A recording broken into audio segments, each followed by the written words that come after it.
The United Workers' Party is questioning the SLP administration's use of recently acquired funds from the Saudi Fund for Development. Public Relations Officer for the UWP, Leonard Spider-Montut, says Prime Minister Philip J. Pierre has failed to account for several concerns surrounding the St. Jude Hospital reconstruction project. We have not been told how much it will cost to complete the St. Jude's Hospital. We have not been told how much it will cost to rehabilitate Judge Odlum Stadium. So I'm asking the question, how did we arrive at $201 million? Are we certain that $201 million will do all what the Prime Minister says that it will do? The next question is, what is the time frame that we can expect for the completion of St. Jude's Hospital? St. Lucians have been waiting some 14 years over this is a fourth administration now, for the completion of the St. Jude's Hospital. I think we should be at the juncture where we should be told precisely when it is expected that this hospital will be completed. Montut fears that the unavailability of a date for the completion of the St. Jude reconstruction project signals that there is no effective planning on the part of the current administration. He also questioned what would be the fate of the structure started under the former UWP administration.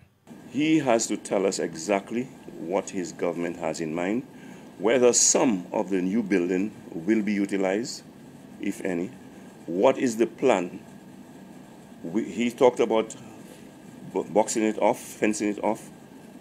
Will it just be fenced off and left to go to ruins?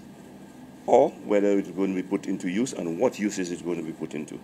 He also needs to tell us how much it was estimated that it would cost to complete the new hospital as opposed to how much it will cost to complete the old hospital, and make a comparison and show us the logic and the sense in the move that has been made. And in saying that even the Saudi Arabian technical people agreed to continue with the hospital, well, of course, if you bring them to any building and you say to them that you want to convert it into a hospital, they would oblige. The question is, were they asked to look at the two buildings and determine which one was best? Montut maintains that with the St. Jude Hospital structure constructed under the previous administration, there was clear planning and foresight, and that by now operations would have been moved from the George Odlum Stadium into the new structure. Our projection was, from what we were told, it would cost about $40 million to bring it up to a point where we could have moved the patients and staff from the George Odlum Stadium to the bottom floor of the St. Jude Hospital.